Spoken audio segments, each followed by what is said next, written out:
7월의 두 번째 주일입니다. 그리고 우리 교회가 세워진 지 만 8년이 되는 날입니다. 그리고 오늘 본문을 제가 9번째 똑같은 본문으로 말씀을 전하는 날이기도 합니다. 얼마 전에 제가 인터넷상으로 한 그 설교를 다운받아서 봤습니다. 13분짜리 아주 짧은 설교인데 제 마음속에 존경하는 선생님의 설교라, 지금은 이미 80대 중반으로 백발이 성성하신 분이 조금 좀 힘겨워 보이는 그런 설교를 하시는데, 그분이 그런 말씀을 하시더라고요. 자기가 이제 장신대에서 12번째 똑같은 본문으로 설교를 하시니까 어느 이제 그 제자가, 교수님, 이제 저는 교수님께서 어떻게 설교하실지 그 내용까지도 다 압니다. 그랬더니 그 교수님께서 하시는 말씀이, 그렇다고 12번 설교하는 게 그렇게 쉬운 게 아니야. 아무나 하는 것도 아니야. 그렇게 얘기를 하셨다 그래요. 저는 그분에 대해서는 턱도 없죠. 그걸 비교하려고 하는 건 아닙니다. 절대로 아닙니다. 왜냐하면 제가 그분을 따라갈 수 있는 그런 상황도 아니고 수준도 아니기 때문에 그렇습니다. 그런데 9번을 설교하는 것은 우리는 항상 이 말씀 앞에서 우리를 돌아보는 자세가 돼야 되겠다라는 것이고, 제가 교회를 개척하면서 이 말씀이 영원히 우리 삶의 어떤 하나의 표준처럼 우리를 돌아보는 말씀이 돼야 되겠다 하는 생각에서, 그리고 나아갈 방향에 대해서도 그렇다는 생각에서 저는 여전히 이 말씀을 선택을 했습니다. 8년 전 오늘 수유교회라는 이름으로 시작을 했습니다. 수유라고 하는 말은 지역명입니다. 이 동네가 수유동이죠.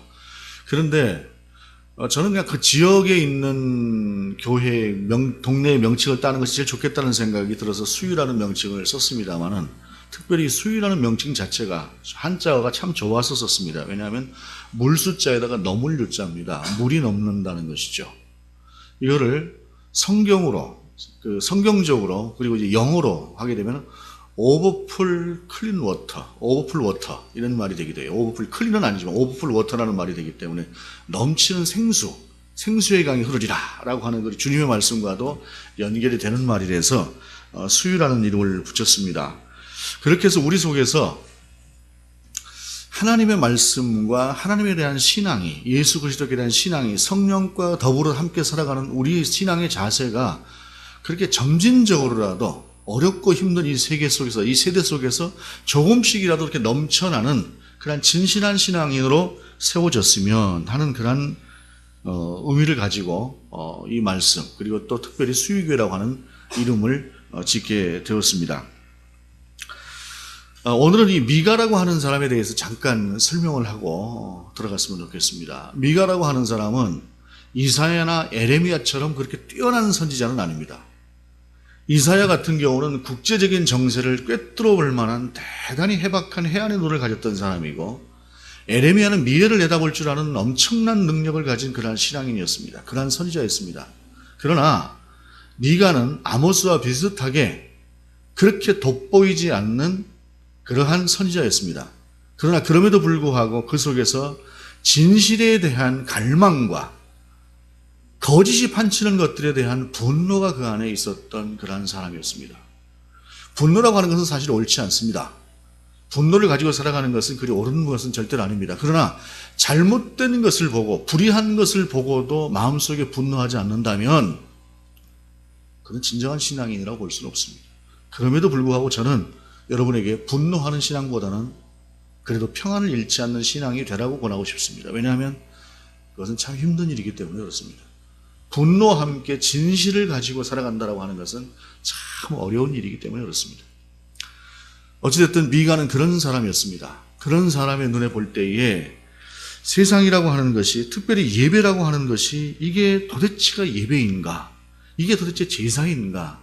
라고 하는 그런 분노가 그 안에 늘 나타나 있었습니다. 이 시대가 어떤 시대냐면은, 미가가 살았던 시대라고 하는 것은 어떤 시대냐면은 히스기야의 아버지인 그 아하스의 시대로부터 시작해서 그 다음에 히스기야, 므낫세의 시대로 넘어가는 그 시대였는데, 히스기야는 우리가 알고 있다시피 대단한 성군입니다. 대단한 성군인데 희한하게도 그의 아버지 아하스나 특별히 그의 아들 므낫세는 그 아버지를 보고 뭘 배웠는지 모르겠지만 이스라엘, 그러니까 유다 왕국이죠. 남유다 왕국에서 가장 악한 왕이었습니다. 가장 악한 왕. 가장 현군이 있었다고 한다면 가장 악한 왕이 그 밑에서 나왔던 참 그 아이러니한 그러한 세상 속에서 미가는 하나님의 사람으로 어떻게 살아야 되는가를 선포했던 그러한 사람이었다라고 할 수가 있습니다.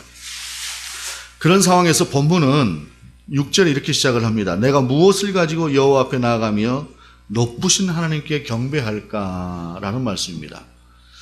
여러분, 예배자가 내가 어떻게 하나님 앞에 예배자로 서야 될까라고 하는 질문을 하지 않는 예배자라고 한다면 그 예배는 정직한 예배, 하나님 보시 기뻐하실 만한 예배는 아닐 것입니다.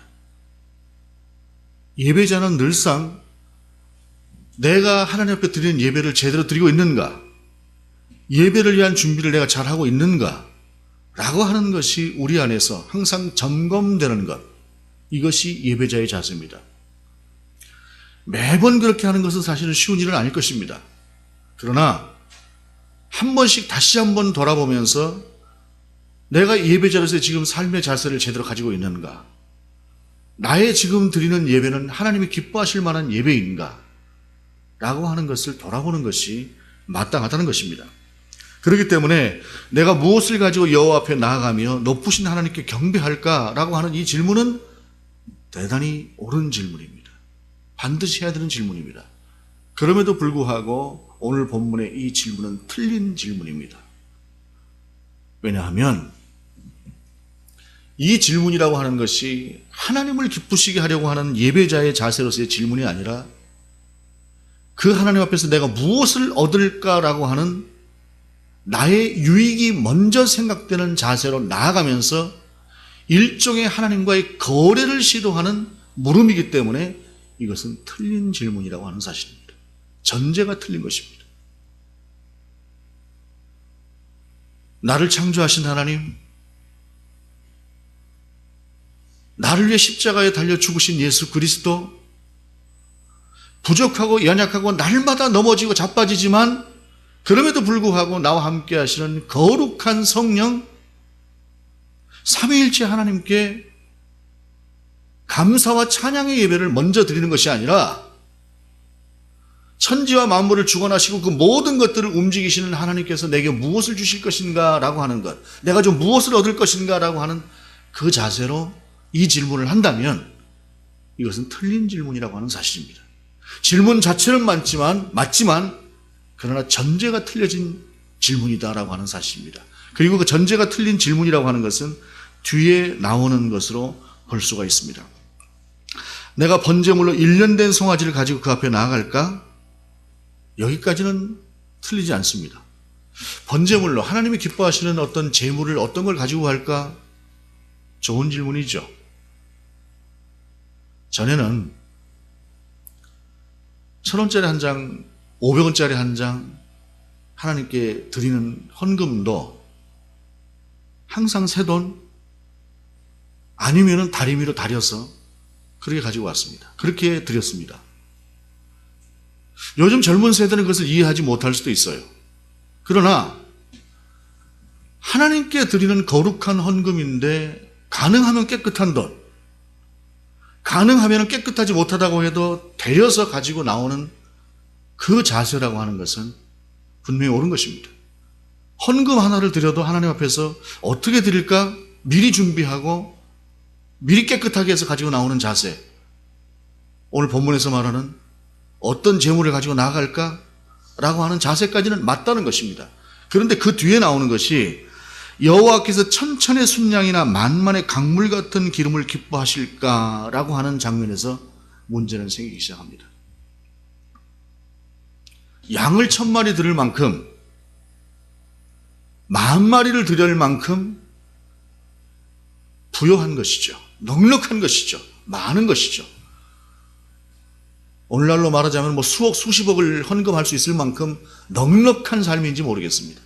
그런데 여기서 방자함이 느껴진다는 것입니다. 천지와 만물의 주인이신 하나님 앞에 감히 그 작은 것, 여러분 하나님 앞에 드리는 것이 수십억, 수백억, 수천억인들 많겠습니까? 이것을 가지고 천천의 순양, 만만의 강물 같은 기름을 기뻐하실까라고 나아가는 이 자세에서부터 인간은 틀리기 시작을 한다는 사실입니다. 물론 인색하는 것은 옳지 않습니다. 그러나 그 하나님 앞에서 그런 교만함을 가지고 이만큼 드리면 그 하나님께서 만족해서 나에게 풍성한 복을 주시겠지, 내가 10,000마리 드리면은 10만 마리, 100만 마리로 내게 갚아줄 거지 라고 하는 것은 거래임에서 동시에 오만한 인간의 자세가 그 안에 있다라고 하는 사실입니다. 철저하게 자기 중심으로 바라보는 신앙인 것입니다. 그리고 바로 이와 같은 자세가 오늘을 살아가는 우리 시대에도 여전히 존재하고 있다는 사실입니다. 제가 자주 말씀드리지만 좋으신 하나님, 좋으신 하나님, 참 좋으신 하나님, 그 찬양을 없애버려야 된다고 주장하는 분들이 있어요. 왜냐하면 하나님은 마냥 좋으신 하나님, 그 앞에서 아무리 방자하게 살아도 하나님은 여전히 좋으신 하나님으로 착각하고 살아간다는 것이죠. 물론 이것은 구세대적인 사고임에는 틀림이 없습니다. 좋으신 하나님, 얼마든지 우리가 좋으신, 정말로 좋으신 하나님을 향해서 진실함으로 찬양할 수 있는 것이 좋으신 하나님입니다. 그럼에도 불구하고 그것이 끼치는 영향을 염려하는 것도 옳은 말입니다. 하나님은 좋으신 하나님이지만 동시에 우리가 경외할 하나님, 두려워할 하나님이지 만만하게 생각하고 이만큼 드리고 내가 이만큼 받겠다라고 하는 거래하는 그러한 거래 대상은 아니다라고 하는 사실입니다. 좀 더 세련되고 좀 더 신앙적인 것 같은 포장된 모습으로 이 세대를 살아가는 그리스도인들의 모습이 이 안에 투영되어 있다고 하는 사실입니다. 얼마나 세련된지 모르겠습니다.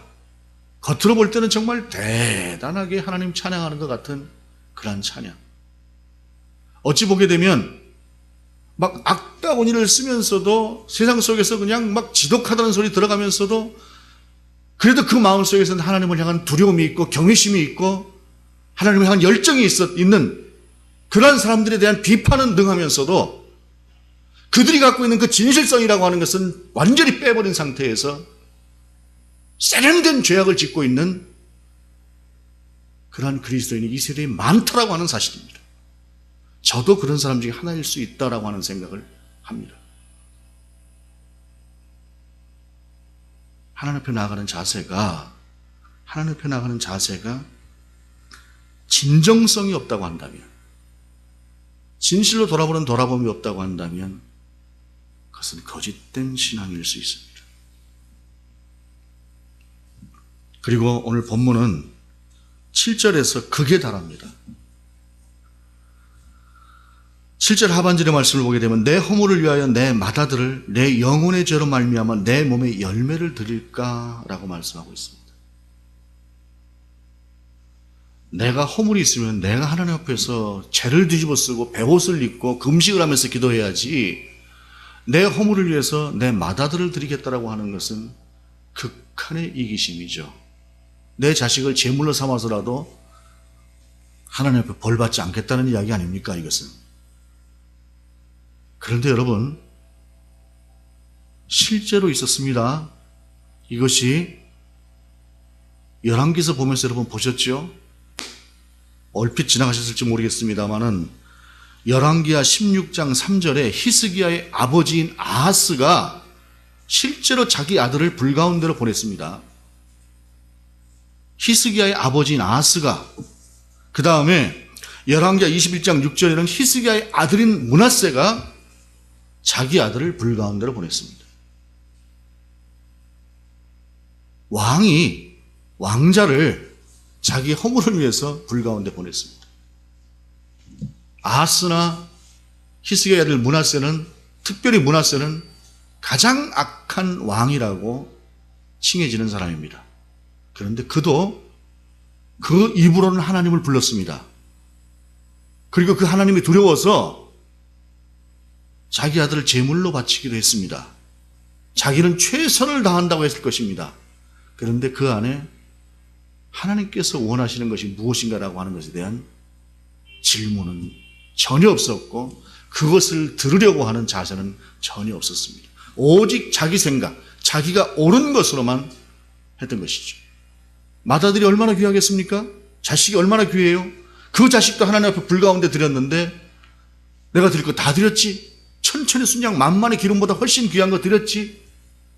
근데 여러분, 하나님이 끔찍이 하시면서 제발 그러지 말라고 하는 그 소리는 들을 줄 몰랐던 사람들이 그들이었다고 하는 사실입니다.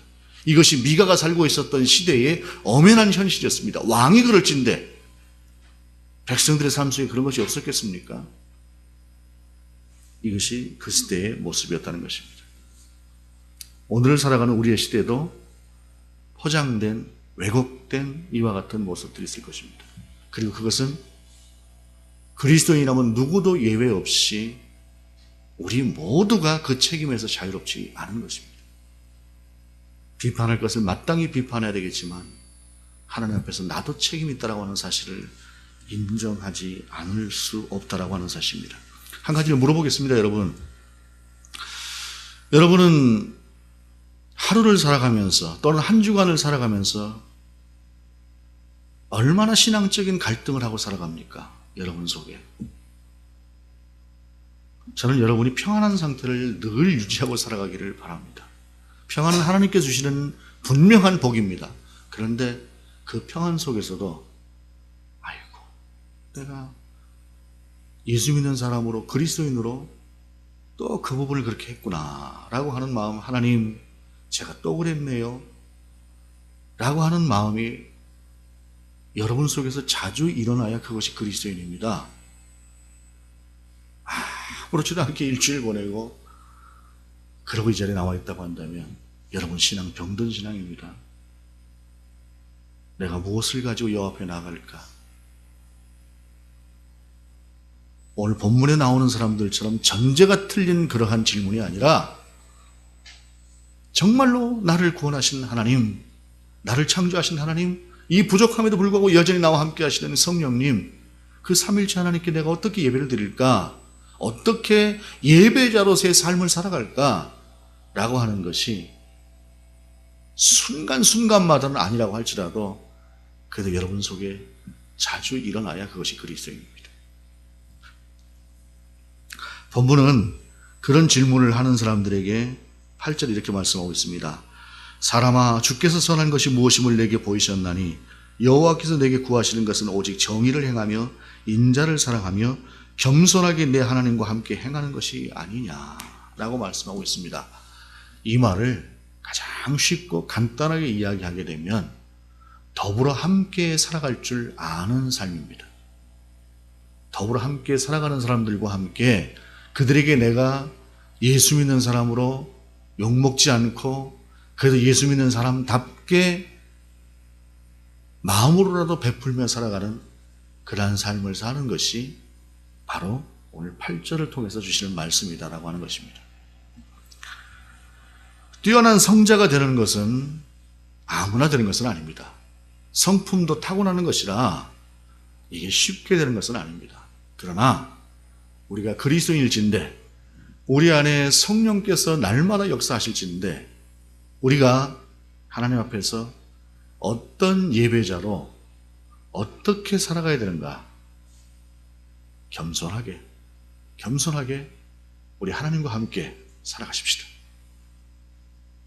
정답을 정답대로 우리가 살아가는 것은 불가능한 일입니다. 그러나 하나씩 부족하고 연약하고 가다가 넘어질지라도 그래도 우리 속에서 우리를 사랑하시는 그 하나님의 손을 붙들고 연약한 모습대로라도 그렇게 나아가는 저와 여러분이 될 때에, 그렇게 겸손히 하나님을 바라볼 때에 하나님께서 우리 가운데 원하시는 그리스도인으로, 또 우리 교회 가운데 원하시는 한 교회로 우리가 세워질 수 있을 것입니다.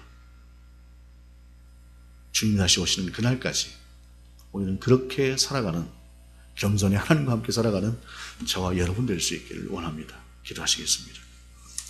하나님, 우리가 날마다 하나님 앞에서 어떻게 예배자로 살 것인가 고민할 수 있는 예배자가 되게 하옵소서. 그러나 오늘 본문에 나오는 말씀처럼 전제가 틀린 그러한 고민은 아니게 하시옵소서. 하나님을 떠난 그러한 사람의 모습이 아니라 성령과 더불어 늘상 하나님과 교제하는 그러한 가운데 하나님을 생각하고 예배가 삶이 되는, 삶이 예배가 되는 그러한 삶을 살아가는 우리가 될 수 있도록 인도하여 주옵소서. 날마다 순간마다 그렇지 못할지라도 때때로 우리가 그리스도인임을 자주 깨닫고 자주 돌아보는 그러한 우리가 되게 하시옵소서. 더불어 함께 살아가게 하시옵소서. 그들 가운데 내가 작은 빛을, 작은 소금의 역할을 감당하는 우리가 되게 하시옵소서. 살아있는 그리스도인 되게 하시옵소서. 예수 그리스도의 이름으로 기도드립니다. 아멘.